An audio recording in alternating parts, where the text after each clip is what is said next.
Hello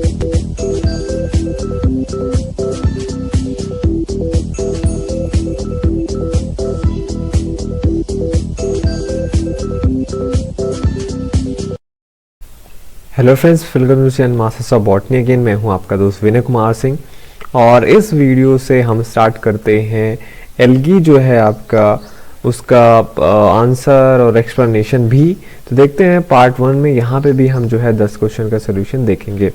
तो question number 1 है आपका, the cell wall of diatoms cell is rich in. कह रहा है जो डाइटम्स के सेल होते हैं उनके सेल वॉल किस चीज़ में रिच होते हैं, प्रोटीन में, म्यूरामिक एसिड में, सिलिका में या गैलेक्टोसाइड में। तो आप देखेंगे अगर हम बात करें डाइटम्स बोलते किसे हैं, तो डाइटम्स जो हैं वो कॉमनली हम बैसिलेरोफाइसी मेंबर को बोला जाता है और इनके सेल वॉल का फीचर ये होता है कि ये पेक्टिक नेचर के होते हैं और सिलिसिफाइड होते हैं, मतलब यहाँ पे सिलिका का डिपोजिशन होता है। तो इसका करेक्ट आंसर क्या है आपका कि सिलिका, सी। डाइटम्स के सेल वॉल में सिलिका का डिपोजिशन होता है, या आप ये कह सकते हैं इनका जो सेल वॉल होता है वो सिलिका रिच होता है। और भी बाकी सारे मेंबर्स हैं उनका भी जो सेल वॉल के फीचर्स यहाँ पे पूछे जाते हैं, तो वो भी आप इस टेबल से याद रख सकते हैं। जैसे क्लोरोफाइसी है आपका, तो क्लोरोफाइसी का जो सेल वॉल होता है वो मेनली सेलुलोजिक होता है। सैंथोफाइसी का पेक्टिनेशियस एंड सेलुलोजिक होता है। बेसिलोफाइसी का तो मैंने आपसे बोला ही। फियोफाइसी वो जो होता है आउटर जो होता है एल्जेनिक और फ्यूसेनिक एसिड्स होता है और इनर सेलुलोजिक होता है। रोडोफाइसी में आप आउटर पेक्टिक होता है, इनर सेलुलोजिक होता है। साइनोफाइसी में म्यूकोपॉलीमेरिक होता है। मेनली आपसे एग्जाम में बेसिलोफाइसी, फियोफाइसी और साइनोफाइसी के बारे में पूछा जाता है, तो आप ये याद रखिएगा। म्यूकोपॉलीमेरिक होता है साइनोफाइसी का, और बेसिलोफाइसी में मैंने आपसे बोला कि सिलिका का डिपोजिशन होता है, और फियोफाइसी में एल्जेनिक और फ्यूजेनिक एसिड के बारे में पूछा जाता है। तो ये था आपका क्वेश्चन नंबर 1। सेकेंड पे आते हैं, सेम क्वेश्चन है आपका, उसी क्वेश्चन को दूसरी तरीके से पूछा गया है कि सिलिसिफाइड सेल वॉल जो होता है किसका फीचर होता है, मतलब किसके सेल वॉल में सिलिका का डिपोजिशन होता है। तो सेम वही आंसर होगा इसका, बेसिलेरियोफाइसी। क्वेश्चन नंबर 3 पे आते हैं, पूछा है आपसे floridean starch is the reserve food of. Floridean जो स्टार्च होता है वो किसका रिजर्व फूड होता है, साइनोफाइसी का, बेसिलेरियोफाइसी का, रोडोफाइसी का या क्लोरोफाइसी का। तो यहाँ पे मैंने आपको एक टेबल दिया है, ये ग्रुप है जो हमारे इंपॉर्टेंट ग्रुप हैं जो एग्जाम में पूछे जाते हैं। क्लोरोफाइसी, रोडोफाइसी, साइनोफाइसी, फियोफाइसी, बेसिलेरियोफाइसी और ज़ैंथोफाइसी। ये इनके देखो हाई मॉलिक्यूलर वेट कंपाउंड्स कौन कौन से होते हैं इनमें, इनका रिजर्व फूड, और लो मॉलिक्यूलर वेट कंपाउंड कौन कौन से होते हैं। अब देखिए क्लोरोफाइसी, रोडोफाइसी, साइनोफाइसी में जो आपके रिजर्व फूड होते हैं वो अल्फा 1,4 लिंक्ड होते हैं, ग्लूकान्स, ठीक। और फियोफाइसी, बेसिलोफाइसी और ज़ैंथोफाइसी में एक तरीके का रिजर्व फूड होता है जो बीटा 1,3 लिंक्ड होते हैं। तो एक तो ये डिफरेंस हो गया।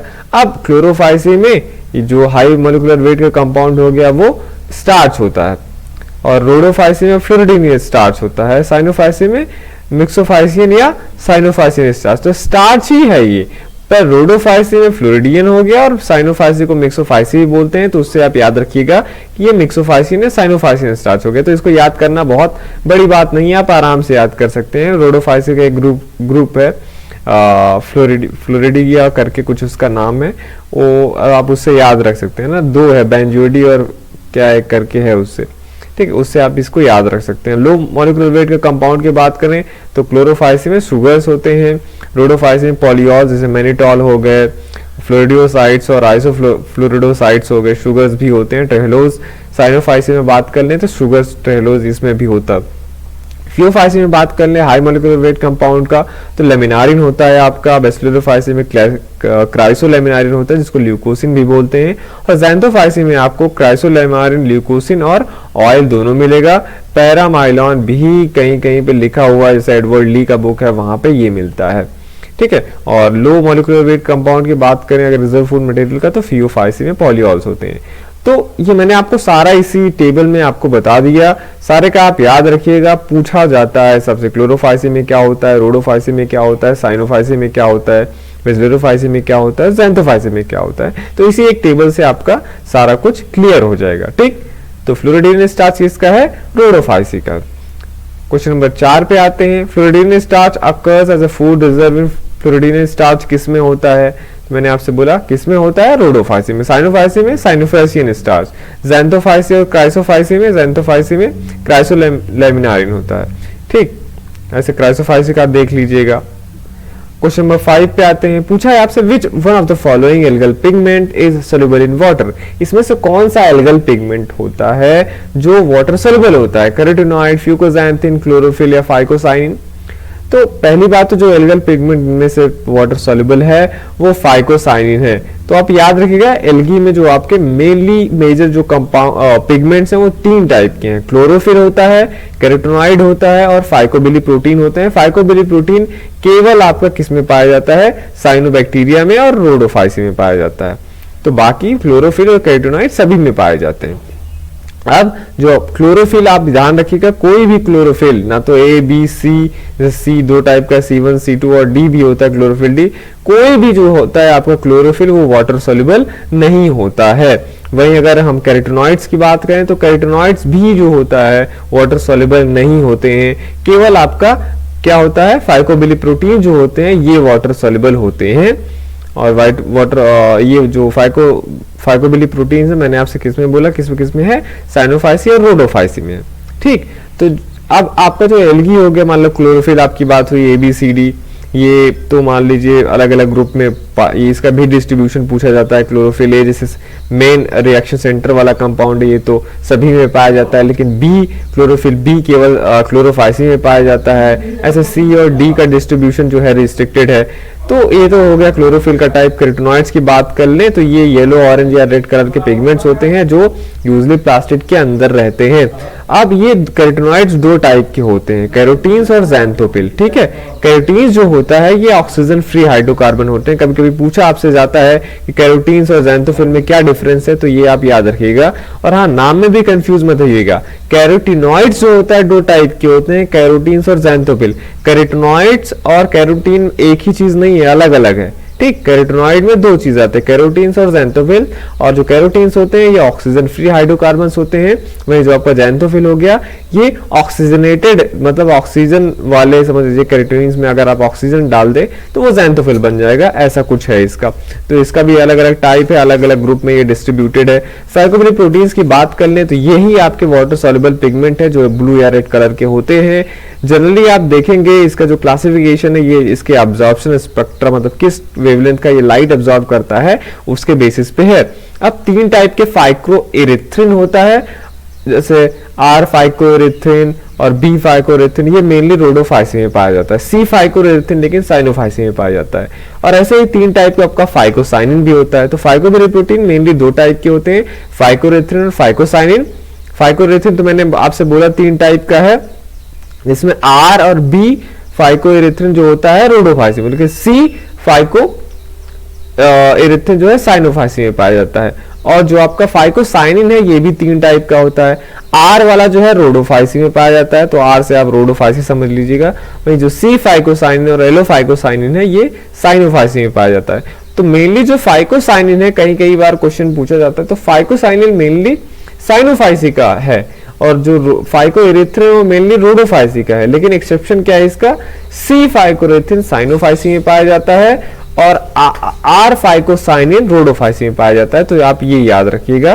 तो वाटर सोल्युबल पिगमेंट कौन सा है आपका, केवल फाइकोसाइनिन। क्वेश्चन नंबर 6 पे आते हैं। Which of the following pigment occur in blue green algae. कह रहा है इनमें से ब्लू ग्रीन एल्गी में कौन सा पिगमेंट पाया जाता है, फ्यूकोजैंथिन, वालाजैंथिन, फाइकोसाइनिन या फाइकोएरिथ्रिन। तो मैंने आपसे अभी बोला, या मेनली जो टेक्स्ट बुक है ऊपर जो मैंने आपको क्लासिफिकेशन बताया कि फाइकोबिली प्रोटीन मेनली 2 टाइप के होते हैं, फिर उसमें भी उसका 3 टाइप का है। लेकिन जो बेसिक बुक्स हैं वो हमेशा आपको यही बताते हैं कि साइनोबैक्टीरिया में फाइकोसाइनिन पाया जाता है और रोडोफाइसी में फाइकोएरिथ्रिन पाया जाता है। तो ऐसा अगर क्वेश्चन आपसे कभी भी पूछा जाए, जैसे यही वाला आपसे क्वेश्चन है कि which of the following pigment occur in blue green algae, तो ब्लू ग्रीन एल्गी में आपका फाइकोसाइनिन पाया जाता है। ठीक, तो ये आप यही लगाएंगे। अगर आपसे पूछा जाए फाइकोएरिथ्रिन के बारे में तो आप रोडोफाइसी लगाइएगा। और ये दोनों क्या है, फाइकोसाइनिन और फाइकोएरिथ्रिन, ये आपके फाइकोबिली प्रोटीन्स हैं। फ्यूकोजैंथिन, वालाजैंथिन क्या है, मैंने आपको अभी बताया कि कैरोटीनॉइड्स 2 टाइप के होते हैं, कैरोटीन्स और ज़ैंथोफिल। जो आपका फ्यूकोजैंथिन और वालाजैंथिन है ये ज़ैंथोफिल्स हैं।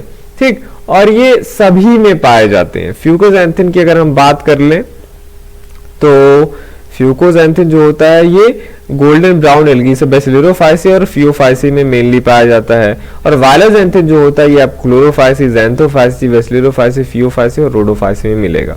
ठीक, क्वेश्चन नंबर 7 पे हम आते हैं। Which of the following include a prokaryotic and eukaryotic alga each with phycobiliprotein? तो फर्स्टली आपको ऐसा ऑप्शन चूज करना है जहां पे कॉम्बिनेशन हो एक प्रोकैरियोटिक एल्गा का, एक यूकैरियोटिक एल्गा का। प्रोकैरियोटिक एल्गा का मतलब हो गया कि वो मेंबर साइनोबैक्टीरिया से बिलोंग करता हुआ रहेगा, और बाकी जो सारे मेंबर होते हैं एल्गी के वो क्या होते हैं, यूकैरियोटिक एल्गा होते हैं। तो यहाँ पे आपको देखना है जिसमें फाइकोबिलिप्रोटीन हो। अब फाइकोबिलिप्रोटीन मैंने आपसे बताया अभी कि ये केवल साइनोबैक्टीरिया में पाया जाता है और रोडोफाइसी के मेंबर में पाया जाता है। तो मतलब एक प्रोकैरियोट जो आपको यहाँ पे चूज करना है वो साइनोबैक्टीरिया का होगा, और जो दूसरा यूकैरियोटिक चूज करना है वो रोडोफाइसी का होगा। तो अगर हम बात कर लें स्पिरुलिना की तो ये साइनोफाइसी का है, और पायरोसिस्टिस जो है वो डाइनोफाइसी का है। ठीक, तो ये तो डाइनोफाइसी में तो होता नहीं है। नॉस्टॉक की बात कर लें तो ये साइनोफाइसी है, और पॉलीसाइफोनिया रोडोफाइसी है। यहाँ पे हमारा आंसर मिल गया है हमें। नॉस्टॉक साइनोफाइसी का मेंबर है जहाँ पे फाइकोबिलिप्रोटीन होता है, और पॉलीसाइफोनिया रोडोफाइसी का है जहाँ पे फाइकोबिलिप्रोटीन होगा। अगर हम ऑप्शन सी देखें एनाबीना और वॉकेरिया, तो एनाबीना जो हो गया ये साइनोफाइसी तो है, लेकिन जो आपको वॉकेरिया है ये क्लोरोफाइसी या ज़ैंथोफाइसी से बिलोंग करता है। अब यहाँ पे मैंने स्टार लगाया है कि क्लोरोफाइसी या ज़ैंथोफाइसी। क्लोरोफाइसी में एक्चुअली बच्चों क्लोरोफाइसी में कब रखा जाता है, जब इसे अगर हम फ्रिज का क्लासिफिकेशन पढ़ते हैं तो फ्रिज ने इन्हें क्लोरोफाइसी में रखा है वॉकेरिया को, और अगर हम स्मिथ का क्लासिफिकेशन पढ़ते हैं तो उन्होंने वॉकेरिया को ज़ैंथोफाइसी में रखा है। वहीं अगर ऑप्शन डी की बात कर लें तो आलोसाइडा जो है आपका ये साइनोफाइसी तो है, लेकिन डुनारिएल्ला आपका क्लोरोफाइसी है, और क्लोरोफाइसी में आपको पता है कि फाइकोबिलिप्रोटीन नहीं पाए जाते हैं। क्वेश्चन नंबर 8 पे आते हैं। फाइकोबिलिप्रोटीन्स किस में पाए जाते हैं, साइनोफाइसी, रोडोफाइसी, क्रिप्टोफाइसी और नन ऑफ दीज? तो मैंने आपसे बोला कि फाइकोबिलिप्रोटीन जो होता है ये साइनोफाइसी और रोडोफाइसी दोनों में पाए जाते हैं। अब इसका जो भी बीएचओ ने आंसर दिया हो, लेकिन साइनोफाइसी, रोडोफाइसी में दोनों में आपको फाइकोबिलिप्रोटीन मिलेंगे, और यहाँ पे ऐसा कुछ ऑप्शन है नहीं कि बोथ ए एंड बी, लेकिन करेक्ट इसका दोनों है कि साइनोफाइसी और रोडोफाइसी। क्वेश्चन नंबर 9 पे आते हैं। पूछा है आपसे in which one of the prokaryotic algae chlorophyll B is found. कह रहा है प्रोकैरियोटिक इनमें से कौन सा एक प्रोकैरियोटिक एल्गा है जिसमें आपको क्लोरोफिल बी मिलेगा। जब आप क्लोरोफिल का डिस्ट्रीब्यूशन पढ़ते हैं, मैंने आपसे बताया कि क्लोरोफिल ए होता है वो सभी में पाया जाता है, लेकिन बी, सी, डी ये अलग अलग ग्रुप में आपको मिलता है। ऐसे ही क्लोरोफिल बी जो है आपका ये क्लोरोफाइसी की मेंबर का कैरेक्टरिस्टिक फीचर है। लेकिन अगर प्रोकैरियोटिक एल्गी की हम बात करें तो प्रोकैरियोटिक एल्गी कौन सा होता है आपका, साइनोबैक्टीरिया, और साइनोबैक्टीरिया का मतलब कौन सा मेंबर होगा जिसमें क्लोरोफिल बी रिपोर्टेड है। तो यहाँ पे ना तो एनासिस्टिस है, ना तो नॉस्टॉक है, ना तो ग्लियोकैप्सा। यहाँ पे आपका जो प्रोक्लोरॉन है ये एक साइनोबैक्टीरिया है, प्रोकैरियोटिक एल्गी है, और इसमें क्लोरोफिल बी रिपोर्टेड हुआ है। सबसे पहले जो डिस्कवरी हुई थी क्लोरोफिल बी का प्रोकैरियोट्स में वो प्रोक्लोरॉन स्पीसीज में हुआ था। ठीक है, और इसने क्या किया, डिबेट पैदा किया, स्टिमुलेट किया कि क्लोरोप्लास्ट का ओरिजिन एक्चुअली हुआ कैसे है। क्लोरोफिल बी तो केवल क्लोरोफाइसी में मिलता है, इसमें कैसे मिला प्रोक्लोरॉन में। तो प्रोक्लोरॉन जो है इसमें तो रिपोर्टेड हुआ ही हुआ है, साथ में प्रोक्लोरोथ्रिक्स और प्लोक्लोरोकॉकस जो आपका प्रोकैरियोट है इसमें भी आपका क्लोरोफिल बी रिपोर्ट हुआ है। तो कहीं आपका प्लोक्लोरॉन, प्लोक्लोरोथ्रिक्स और प्लोक्लोरोकॉकस आए तो इसमें तीनों में क्लोरोफिल बी रिपोर्टेड हुए हैं, और ये तीनों प्रोकैरियोटिक एल्गी हैं, आप ये ध्यान रखिएगा। क्वेश्चन नंबर 10 पे आते हैं। जो क्वेश्चन है आपका, the non motile highly thickened asexual spore are called. अब प्लानोस्पोर, माइक्रोजूस्पोर या मैक्रोजूस्पोर या हिप्नोस्पोर। तो देखिए नॉन मोटाइल की अगर हम बात कर लें, पहली बात तो नॉन मोटाइल आपका एप्लानोस्पोर्स है और हिप्नोस्पोर्स है। माइक्रोजूस्पोर और जो मैक्रोजूस्पोर्स है ये जूस्पोर्स है, that means they will contain flagella. और ये जो आपका माइक्रोजूस्पोर्स और मैक्रोजूस्पोर्स है ये आपको कहाँ पे मिलेंगे, यूलोथ्रिक्स में। यूलोथ्रिक्स में जब आप लाइफ साइकिल पढ़ेंगे तो वहां पे कितना डिवीजन होता है सेल का, ये डिपेंड करता है कि जूस्पोर कैसे बनेंगे। ज्यादा डिवीजन हुआ तो स्मॉल माइक्रो जूस्पोर्स बनते हैं, और कम डिवीजन हुआ तो लार्ज मैक्रो जूस्पोर्स बनते हैं। फर्दर ये जो भी हो ये फ्लैजिलेटेड स्ट्रक्चर है। अगर हम प्लानोस्पोर्स की बात करें तो ये नॉन मिटोरल स्पोर्स हैं और ये या तो सिंगली बनते हैं या तो जो इसका प्रोटोप्लास्ट होता है वो कई सारे प्लानोस्पोर्स में डिवाइड हो सकता है। और ये जो होता है स्पेशली ड्रॉस में बनते हैं। ये रिपोर्टेड है आपके यूलोथ्रिक्स में, माइक्रोस्पोरा में, क्लेमाइडोमोनास, जिग्निमा और वॉकेरिया में। इसका सेल वॉल जो होता है उतना थिक नहीं होता है जितना हिप्नोस्पोर का होता है।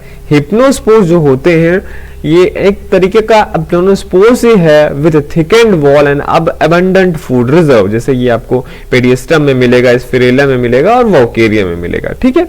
और एक चीज है कि ये जो है प्रोलॉन्ग पीरियड ऑफ डेसिकेशन के लिए इसका मतलब जो आपका हिप्नोस्पोर है ये बनते हैं।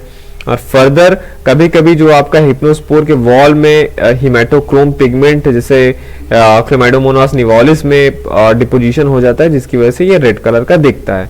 तो ये था 10 क्वेश्चन, सारा इसका एक्सप्लेनेशन मैंने आपको दे दिया, आंसर दे दिया। होप कि ये आपको यूजफुल लगा होगा। जो टेबल मैंने आपको प्रोवाइड कराया है ये यूजफुल है, आप इसको नोट कर लीजिए। जितने भी क्वेश्चन आएंगे फूड रिजर्व के बारे में या सेल वॉल के फीचर्स के बारे में आप आराम से उसका आंसर दे सकते हैं। मोस्टली जितने भी एग्जामिनेशन है वहां के लिए ये आपका यूजफुल रहेगा। तो चलता हूं मैं। ये आप वीडियो देख रहे थे आपके चैनल मास्टर्स ऑफ बॉटनी पे। पार्ट फर्स्ट हमने खत्म कर दिया है। नेक्स्ट वीडियो में हम लाएंगे पार्ट सेकंड, जहां पे और हम 10-12 जो क्वेश्चन होंगे वो उनका सोल्यूशन देंगे और उसका एक्सप्लेनेशन देंगे उनके आंसर्स का। तो मिलते हैं नेक्स्ट वीडियो में and thank you for watching this video.